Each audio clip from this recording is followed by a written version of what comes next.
na kanáli Metodisti.sk, kde sa učíme činiť učeníkov Ježiša Krista. Vítajte späť. Pokračujeme v štúdiu príkazy Krista.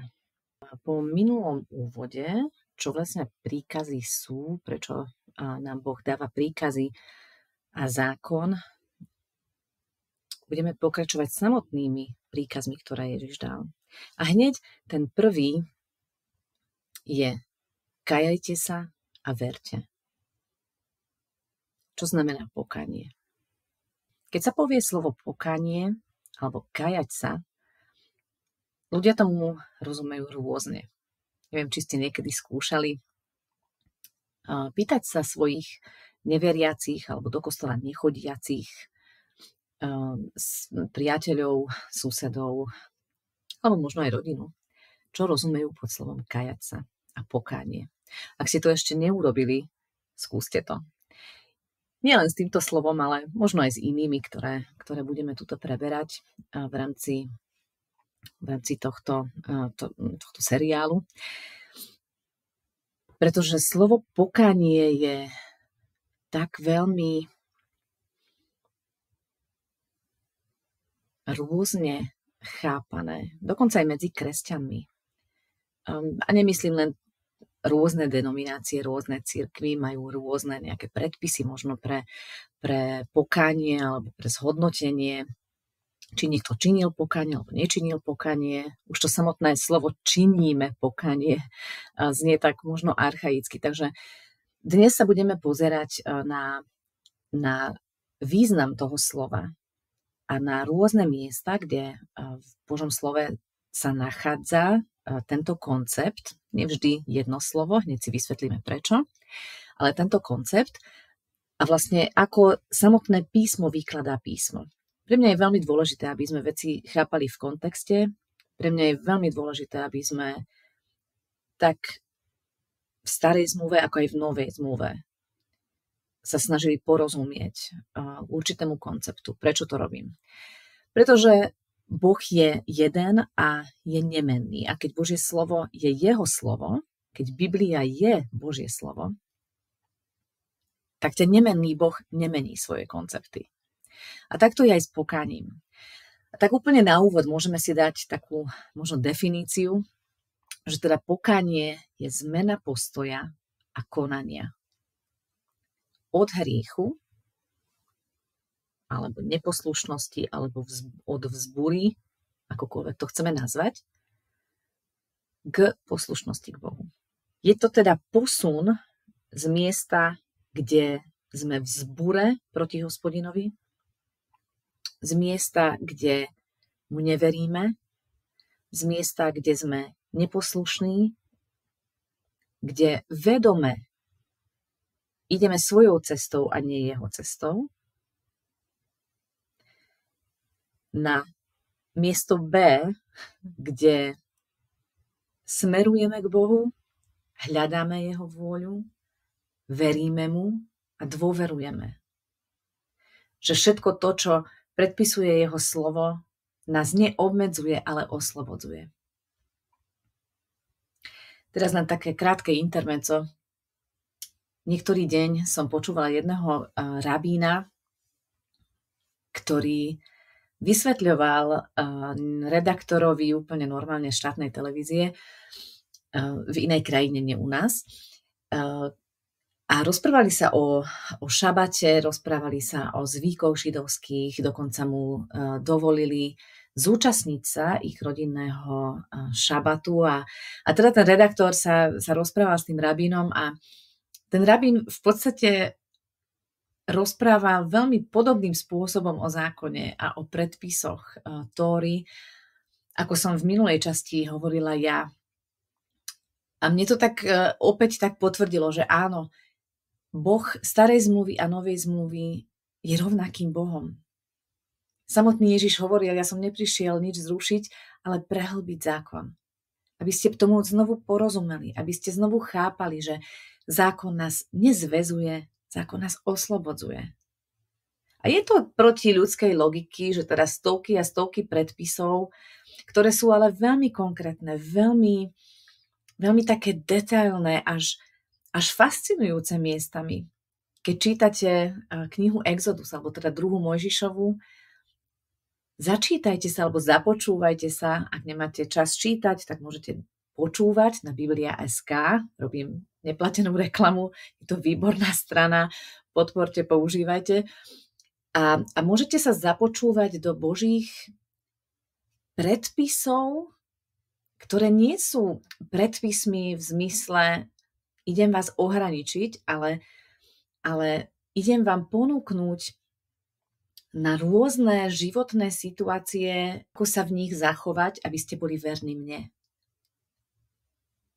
Ak si tu a toto pozeráš a počúvaš, tak verím tomu, že aj ty máš podobnú vášeň pre Božie slovo a nechaj sa fascinovať ním. Pretože tie predpisy a príkazy, dokonca aj to pokánie, o ktorom dnes teda hovorím, je niečo, čo ťa oslobodí, čo ťa usmerní. Takže ešte raz, pokánie je zmena myslenia, postoja a konania. Myslenia, postoja a konania. Od hriechu k poslušnosti Bohu. Hovorím tu o tom teda, že v starej zmluve i v novej zmluve nachádzame ten istý koncept, ten istý princíp. A ten pojem pokánia sa v hebrejskom a gréckom myslení mierne líši. Ale v oboch prípadoch ten dôraz sa kladie na správne správanie. Neviem, či to slovné spojenie je úplne správne, ale teda na to správne konanie alebo správny život, správne skutky je tak v starej i v novej zmluve veľmi konzistentný. Pokánie v hebrejčine je vyjadrené trošku možno inak, ako sme zvyknutí. Väčšinou sa hovorí o pokání v tom gréckom zmysle, v tom novozmluvnom zmysle, že je to zmena myslenia. Žiadne hebrejské slovo nie je presným ekvivalentom toho výrazu pokánie v tom našom ponímaní.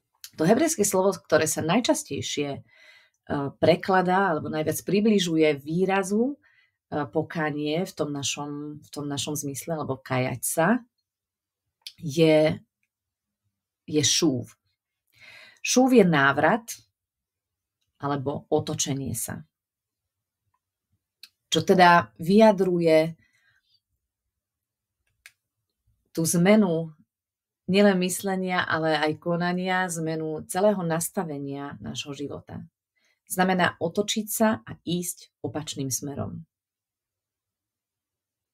Otočiť sa a ísť opačným smerom, ako som doteraz išiel.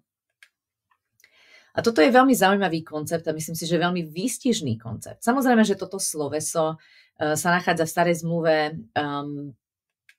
množstvo krát. Keď len ten koreň pozeráme, tak tisícky krát. Práve preto, že vlastne vyjadruje aj to obyčajné otočenie sa, ja neviem, v nejakom príbehu v starej zmluve išiel, niečo mu povedali, on sa otočil a išiel do opačného smeru, hej, alebo sa otočil a išiel do mesta toho a toho.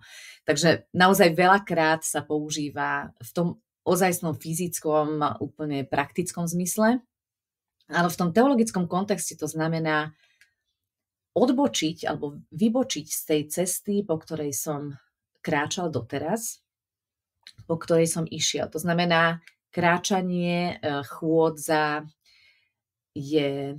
alebo cesta je v Božom slove vždy vyjadrením spôsobu života. Keď nejako kráčam, tak v starej zmluve sa tým myslí spôsob, akým žijem.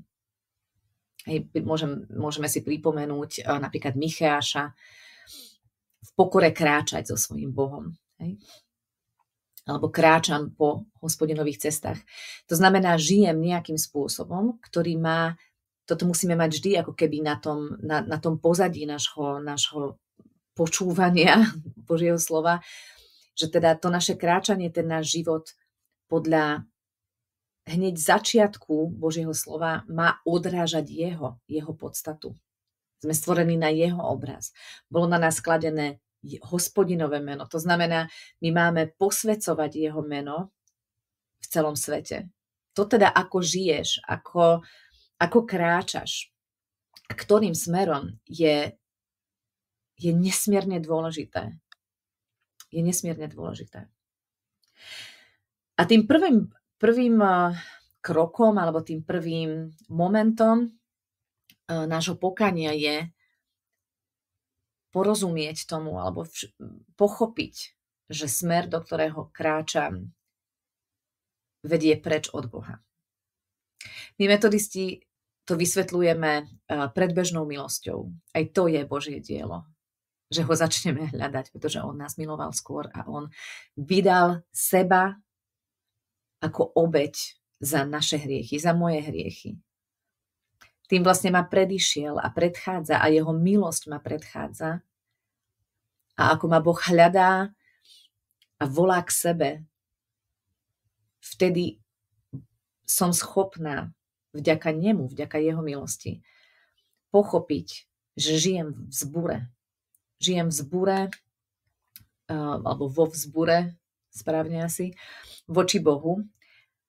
A teda vtedy príde to rozhodnutie moje, ako odpoveď na Božie volanie, že teda vydám svoj život, vydám sa na cestu, ktorá vedie k Bohu, ktorá sa bude vyznačovať rastúcou poslušnosťou Bohu. Navrátim sa k nemu, to znamená zosúladím moje cesty s jeho cestami, s jeho vôľou, jeho srdcom, jeho slovom. Toto je teda to obrátenie, ktoré tak teologicky nazývame ako keby synonymum pre naše rozhodnutie. Ale je to o niečo viac, pretože nielen ja sa rozhodnem na základe nejakých informácií alebo nejakej argumentácie, nejakého presvedčenia, že teda, no dobre, tak sa stanem kresťanom. Ale ten príbeh vlastne začal oveľa skôr v Božom srdci. On ma predišiel, on ma volá k sebe a znovu opätovne mi preukazuje milosť, vedie ma. A tie spôsoby môžu byť rôzne. U niektorých to trvá roky. Ja tiež som bola vystavená vždy znovu a znovu nejakému Božiemu volaniu a vtedy som zrejme nebola úplne pripravená, alebo nemala som úplné porozumenie, ale Boh to nevzdal so mnou. A tak ma teda volal ako keby vždy bližšie a bližšie. Niekedy to tak škaredo hovoríme, že nás bombardoval. Bombardoval nás svojou láskou, bombardoval nás svojou milosťou. Z jednej aj z druhej strany som dostala čoraz viac impulzov, ako keby gravitovali ku mne ľudia, ktorí hovorili o viere úplne iným spôsobom. A dokonca niektorí ani nevedeli, že sú Bohom používaní a niektorých som dokonca osobne ani nepoznala. Ale nejakým zvláštnym, tým Božím milostivým spôsobom sa ku mne dostávalo viac a viac informácií, ktoré ma nútili zamýšľať sa. A až potom prišla chvíľa, že vlastne na niekoľkýkrát už mi niekto zdieľal evanjelium. Nie, že ak ho nepríjmem, tak dostanem sa do pekla. Nie s výhrážkami, nie s nejakou intelektuálnou prednáškou, ale veľmi jednoduchým prozaickým spôsobom. Zrejme som toto ja potrebovala. A u teba to zrejme bolo inak.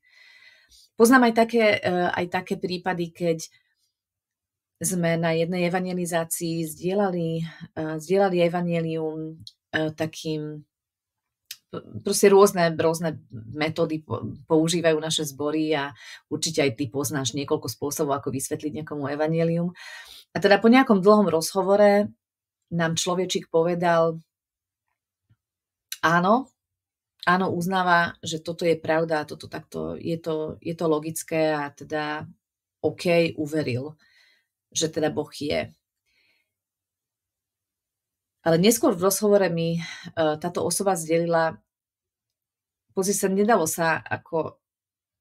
sa inak. Ja tomu rozumiem na racionálnej úrovni, ale k tomu pokániu tam nedošlo. Preto tento dlhý príbeh a dlhočízny úvod, pretože potrebujeme pochopiť, že až vtedy môžeme vybočiť z tej cesty, ktorá ide do opačného smeru, keď porozumieme, pochopíme a prežijeme, vnútorne prežijeme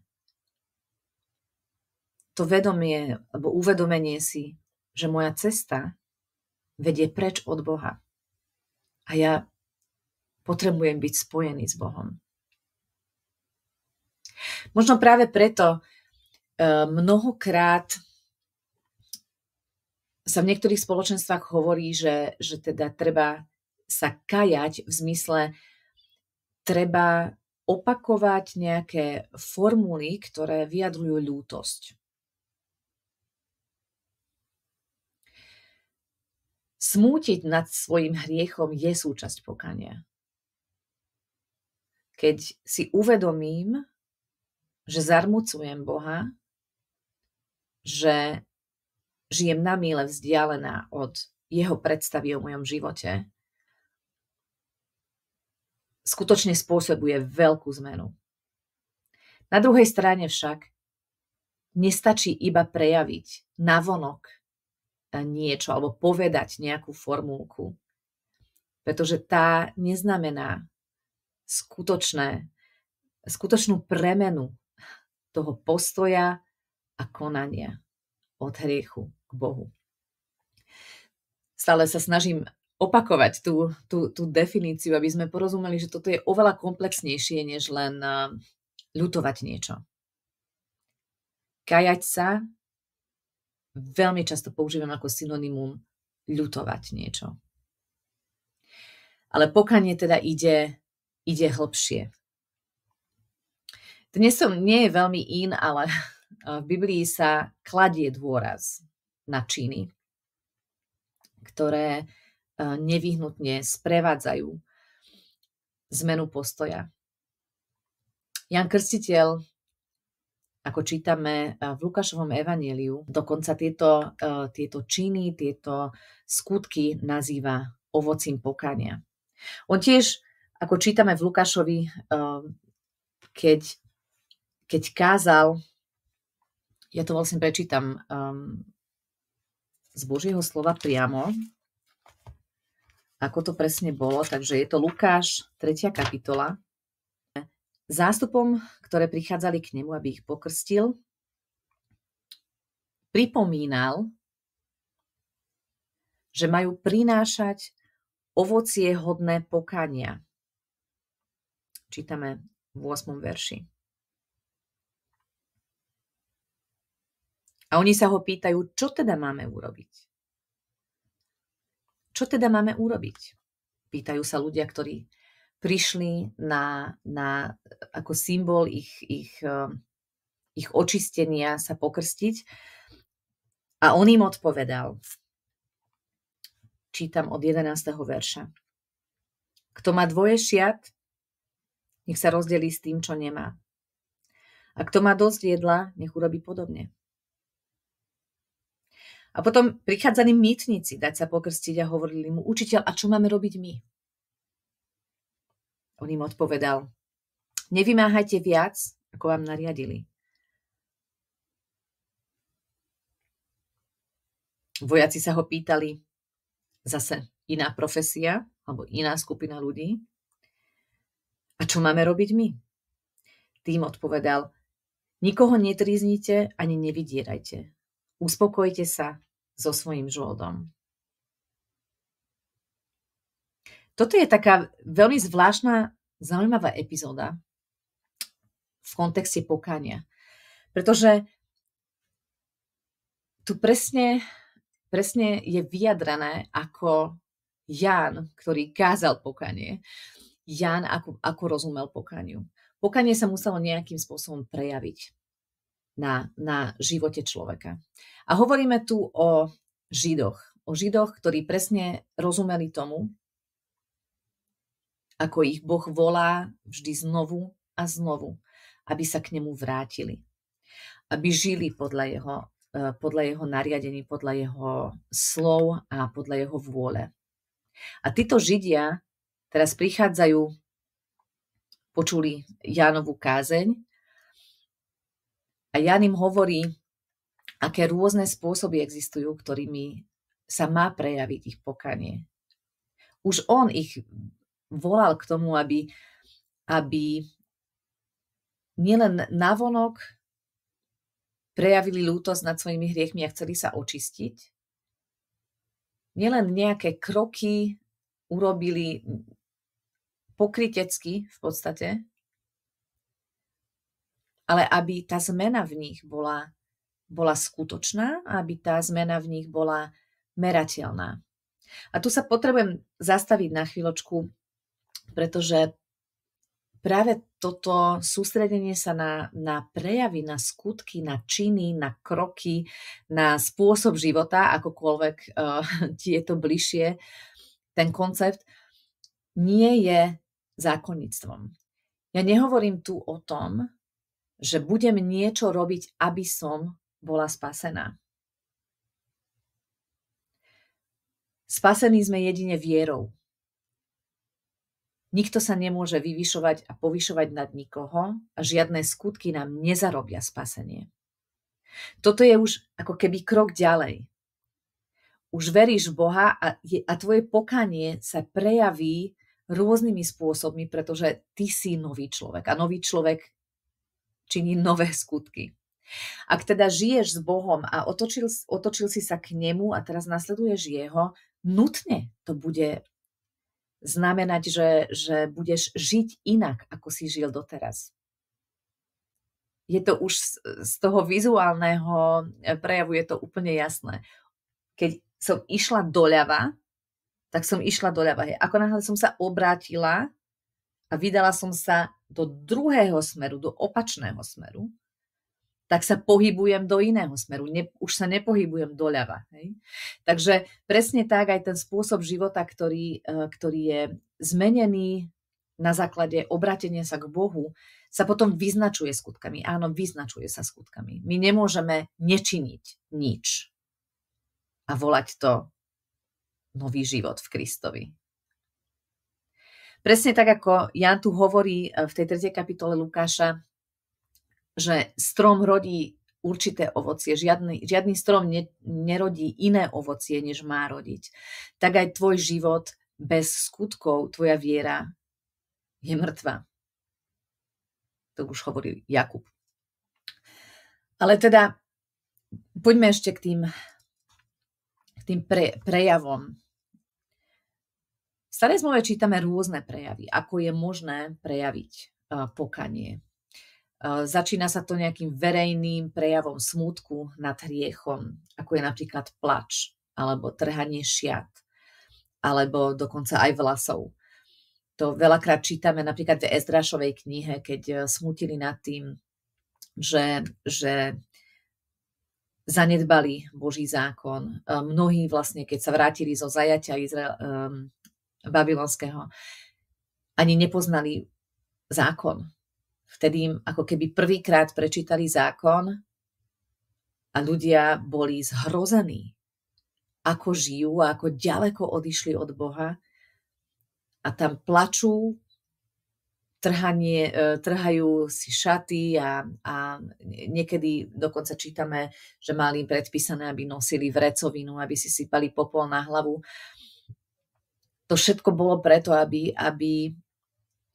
aj navonok bolo jasné, že tá zmena, tá premena musí byť radikálna.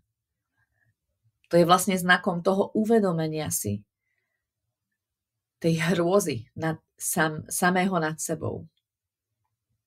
Ale ďalej potom čítame aj iné prejavy. Napríklad odškodnenie za spáchané krivdy. A to aj v Starej zmluve, nielen v Novej, ako to hovorí tu Ján Krstiteľ, ale aj v prvej knihe Kráľov napríklad. Čítame epizódu, kde prejavom oľutovania istého hriechu bolo odškodnenie za páchané krivdy. Potom v Starej zmluve čítame aj epizódy alebo scény, kde vlastne tým prejavom, tým skutočným prejavom aj pred samým sebou, ale nie len pred tým okolím, je ponížiť sa pred tou ublíženou stranou. Vyznanie, poníženie sa. Pretože to spôsobuje, ako keby uzatvára jednu kapitolu, až potom môže nastať ten nový život. Že človek skutočne už pôjde do iného smeru. Pretože si uvedomil, že to, čo doteraz robil, bolo nesprávne. Toto je teda pohľad do Starej zmluvy. Takže obrátenie sa, otočenie sa. A tá Božia predstava, ako to má vyzerať, je napríklad v tej 7. kapitole Zachariáša, vždy sa opäť prejavuje veľmi praktickým spôsobom. Spravodlivo súdiť, preukázať milosrdenstvo a láskavosť, nielen vtedy, keď sa mi to hodí, ale keď vidím, že niekto iný trpí a má potrebu, ktorú ja viem naplniť. Neutláčať tých, ktorí sú najviac ohrození. V svojich srdciach nezmýšľať zle jeden o druhom. A tak ďalej, a tak ďalej. Takže toto sú tie praktické prejavy, ktoré Boh vlastne veľakrát vyžaduje a má v tom oveľa väčšiu záľubu, alebo oveľa viac tomu verí, alebo ho to teší, radšej tak by sme to možno mohli vyjadriť, keď človek činí pokánie a je to vidno na jeho živote. Ak len urobí niekoľko predpísaných krokov, alebo zopakuje nejakú formulku môj hriech, vyjdem z kostola a robím to isté, čo doteraz, to nie je skutočné pokánie. Jan teda hovorí, to, že ste prišli sem, ponorím vás do Jordánu, to vám nepomôže. Nech je vidno na vašich životoch, akým spôsobom sa zmenili vaše postoje, vaše myslenie a vaše konanie. Takže to pokánie v tom novozmluvnom zmysle, alebo v tom gréckom ponímaní, pretože každý jazyk má trošičku inú logiku, alebo neviem ako inak ešte to povedať, inú logiku. Tak to grécke slovo pre pokánie pochádza zo slovesa, ktoré znamená radikálne zmeniť svoje myslenie. To je tá metanoja, také možno známejšie slovo. Takže pokánie sa vzťahuje na udalosť, v ktorej jednotlivec dosiahne Bohom dané nové chápanie svojho správania. Takže je tam dôraz, ako keby sa kladie na to myslenie, na to uvedomenie si a na to nutkanie, toto správanie, čo som doteraz žil, zmeniť a začať nový vzťah s Bohom. Čo je opäť v poriadku. Je to tak. Všetci tomu môžeme dosvedčiť, že áno, tak to nejakým spôsobom, tak sme to prežívali aj my. Ale niekedy tá grécka predstava môže ako keby končiť pri nejakej jednej udalosti. Keď sa to stalo, rozhodol som sa žiť s Ježišom a mne to stačí. Hej, že vlastne to zostane v tej intelektuálnej rovine, tak ako som aj ten príbeh vlastne rozprávala.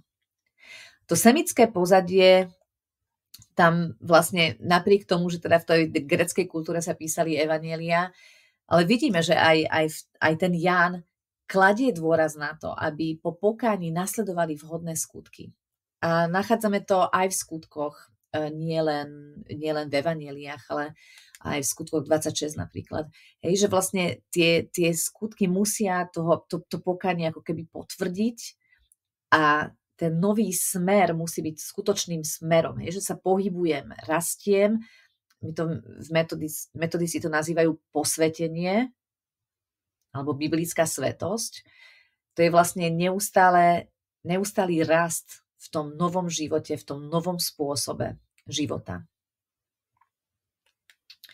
Takže keď chceme nejaké ďalšie príklady dať z Novej zmluvy, ako rôznymi spôsobmi vlastne vidíme prejaviť rôznych ľudí svoje pokánie. Sekundičku.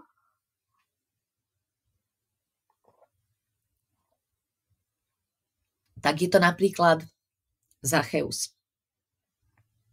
Zacheus odškodňuje po svojom obrátení, keď si uvedomil ten Boží dotyk a svoju hriešnosť a život, ktorý doteraz žil, chce zmeniť.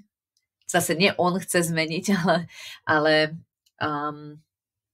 je zmenený Bohom, vnútorne zmenený Bohom a potrebuje si upraviť svoj život na nový spôsob. A súčasťou tej úpravy, toho nového vykročenia do nového smeru je, že odškodňuje ľudí, ktorých nejakým spôsobom podvodne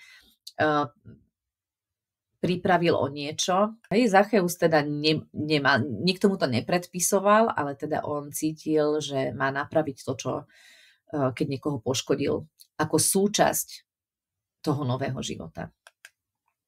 Takisto napríklad Pavol. Apoštol Pavol, ktorý bol veľkým prenasledovateľom kresťanov, ako náhle sa stretne s Bohom, je úplne zmenený, 180 stupňov sa otočí jeho život a začne kázať vieru, ktorú sa raz pokúsil zničiť. Hej. Čítame o tom v Skutkoch 9 a ďalej to pokračuje. A tiež tam vidíme, že ľudia, ktorí sa dopočuli, že teda niečo sa zmenilo v jeho živote, že teda už verí aj on Kristovi a chce teda Ježiša nasledovať a stane sa súčasťou tej kresťanskej komunity a nie každý je z toho nadšený, nie každý mu verí. Tiež boli opatrní a pýtajú sa, počkaj, ale to je predsa ten, ktorý tu doteraz robil neplechu a ako to teda bude a on vlastne svojim životom, tým ako úplne do nového smeru ide, dennodenne vlastne dokázal a presvedčil, svojim životom presvedčil ľudí. Nie tým faktom, že vyznal niečo, ale každodenný život a spôsob, akým žil, vlastne dokázal všetkým okolo neho, že teda jeho život sa skutočne zmenil. Potom ďalším takým dobrým a možno pre niektorých prekvapujúcim príkladom je Onezimus, ktorý je otrokom na úteku, ktorý sa vracia k svojmu pánovi po svojom obrátení, k Filemonovi, aby čelil následkom svojich činov. A to je tiež taká veľmi, veľmi zaujímavá epizóda, kde vlastne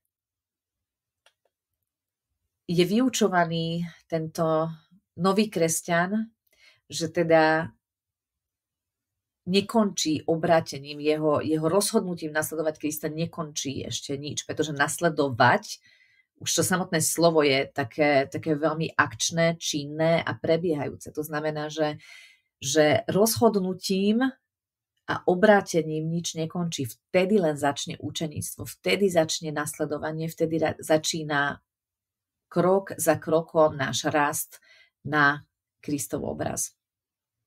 Takže činiť pokánie nečiníme v ten deň, keď na evangelizácii sme klakli, vyšli dopredu, zdvihli ruku alebo modlili sa modlitbu odovzdania. Pokánie je vlastne tá zmena, to otočenie sa a chôdza, kráčanie do nového smeru. Aby sme ďalej pokračovali, v Jakubovi v 2. kapitole vidíme vidíme taký najvýraznejší, taký najpriamejší komentár, ktorý sa týka vzťahu pokánia a tých správnych skutkov alebo tých nových skutkov. Už som to trošku naznačila, ale teda Jakub tvrdí, že po úprimnej skúsenosti pokánia budú nevyhnutne nasledovať tie vhodné skutky alebo náležité skutky, akokoľvek to chceme nazvať. Na čo by nám bola viera, keď nemení ani nás, ani svet okolo nás? A keď to dáme ešte do kontextu toho, ako Ježiš pred svojím odchodom, ako sa lúči so svojimi učeníkmi a modlí sa za nich, tak tiež hovorí, že nás tu necháva vo svete, my už nie sme zo sveta, ale necháva nás tu vo svete, aby sme posvedzovali jeho meno, aby sme boli soľou, aby sme boli svetlom. O tom vlastne všetky jeho vyučovania nás vedú k tomu, aby sme v tomto svete mali vplyv a prinášali svetlo. No to nemôžeme predsa bez skutkov robiť. Takže ešte raz, pokánie nie je jednorázová udalosť, ktorá sa rovná zdvihnutiu ruky, modlenia sa, modlitby, odovzdania. Pokánie je úplná zmena nášho postoja a smerovania nášho života. Keď teda dostávame tento príkaz, aby sme sa kajali a verili. Stavia to aj teba, aj mňa pred veľmi dôležitú výzvu, ktorá nie je len pre náš život, ale my máme činiť ďalších učeníkov, učiacich zachovávať toto isté. Takže teraz sa prehúpneme už do tej poslednej časti, kde sa chceme zamýšľať nad tým, dobre, už rozumieme tomu, že teda naše skutky prezrádzajú, do akého smeru ideme. Takže tá prvá výzva, tá prvá otázka znie, tak ako Ján hovoril myslím, mýtnikom a hovoril vojakom do ich kontextu, ako má vyzerať pokánie. Stráv teraz chvíľu v tichosti, kľudne zastav toto video a pýtaj sa Boha pre tvoj život, pre tvoj kontext.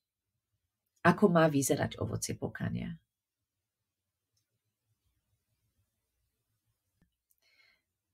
Či tvoj spôsob života, tvoje kráčanie životom, tvoje skutky, tvoje činy, tvoje slová a postoje svedčia o tom, že ideš do smeru k Bohu, že hľadáš jeho, že mu dôveruješ a chceš konať to, čo on ti vlastne predkladá vo svojom slove, alebo si pánom svojho života ty sám. Dobre, takže keď už máme za sebou teda toto zamyslenie sa, z toho vyplývajú určité kroky. Čo budeš robiť inak? A v tomto bode opäť počiarkujem. Nepýtam sa, čo budeš robiť inak, aby si bol spasený. Pýtam sa, čo budeš robiť inak, pretože si bol spasený. Ako vyzerá, alebo ako ešte lepšie môže vyzerať tvoj život teraz, keď Boží duch žije v tebe a máš poslanie tu na zemi? Aké budú kroky a ovocie pokánia v tvojom živote? A teda B, táto platňa má dve strany. Jedna sa týka mňa ako učeníka a druhá strana, ak si ešte pamätáte čierne bakelitové platne, áno, už som toho veku. Teda tá druhá strana príbehu alebo mince, platne je, ako môžem viesť ľudí okolo mňa, ktorí sú možno mladší vo viere alebo potrebujú také vedenie, učeníkovanie, ako ich budem viesť k tomu, aby činili skutky pokánia alebo ovocie pokánia, aby menili svoj život. Ako ich budem ja učiť zachovávať to, čo Ježiš prikázal. Tak vedenie učeníka k tomuto príkazu môže vyzerať aj tak, že keď sa stretnete pravidelne a rozprávate sa o Božom slove aj o svojich životoch, tak určite k tomu patrí čítanie si pasáží, ktoré hovoria o pokáni. Teraz som vymenovala niekoľko z nich. Ešte verím, že sa objavia na niektorej strane aj tohto videa. Tie pasáže, ktoré hovoria, ako ľudia prakticky činili pokánie a čo po ich pokání nasledovalo. Môžete s nimi čítať aj tú kázeň Jana Krstiteľa a potom sa pýtať, čo táto pasáž hovorí o Bohu, čo hovorí o nás, pred akú výzvu nás stavia a potom aj sa pýtať tie následné kroky. Takže čo sa má v tvojom živote zmeniť? Teraz, keď už patríš Bohu. Akým spôsobom ty prejavíš tú zmenu a akým spôsobom sa zmení tvoj život. A potom sa rozprávajte o tom aj na nasledujúcom stretnutí, tak ako to išlo. Toto sú také tie základné rytmy učeníctva. Myslím si, že toto bude taký refrén v každom jednom videu. Že vám dám niekoľko pasáží, ktoré môžete študovať so svojimi učeníkmi, s ľuďmi, ktorých vediete k hlbšiemu vzťahu k Bohu, kde sa môžete zdieľať o tom, čo ide a nejde v zrkadle písma vo vašich životoch. A potom môžete jeden druhého ako keby podporovať, alebo brať na zodpovednosť je tak škaredo povedané, ale vykazovať sa navzájom a povedať si, tento týždeň som znovu konal tak, ako som konal predtým, ako som vydal svoj život Bohu. Modlite sa za mňa. Alebo môžeme vyznať, áno, prišla taká istá chvíľa, taká istá situácia a nekonal som tak, ako som konal predtým, ako som vydal svoj život Bohu. Vďaka Pánovi za to, že koná svoje dielo vo mne. Vzdávajte vďaku a oslavujte Boha, keď vlastne nastáva tá zmena a vidíte ovocie toho pokánia. Takže vás chcem veľmi povzbudiť a možno krátkou modlitbou vás vyslať aj do tohto týždňa, ktorý je pred nami, aby sme praktizovali všetko to, čo tu nejak preberáme a snažíme sa rásť ako činitelia učeníkov. Takže, Pane Ježišu, ďakujem Ti za tento čas, ďakujeme Ti za Tvoje slovo. Ďakujeme Ti, Bože náš, za to, že si z nás urobil svojich učeníkov a že Ty sám nás vedieš a učíš, ako máme činiť učeníkov. Ďakujeme Ti za Tvoje slovo, za Tvoje príkazy, za Tvoje predpisy, pretože nás oslobodzujú v našom živote. Prosíme za tých, ktorých si nám dal do života, alebo ešte len dáš do života, aby sme ich mohli viesť a učiť ich zachovávať všetko, čo si nám prikázal. Amen. Tak verím, že aj na budúce sa stretneme pri rozhovore o ďalšom príkaze, ktorý Ježiš dal. A chcem ťa povzbudiť, ak ešte nemáš nikoho, s kým zdieľaš takýto učenický vzťah, maj otvorené oči tento týždeň. Očakávaj, že Boh ti ukáže, s kým môžeš zdieľať túto cestu, koho môžeš ty vyučovať, zachovávať všetko, čo Ježiš prikázal. Takže veľa zdaru v činení učeníkov a stretneme sa na budúce.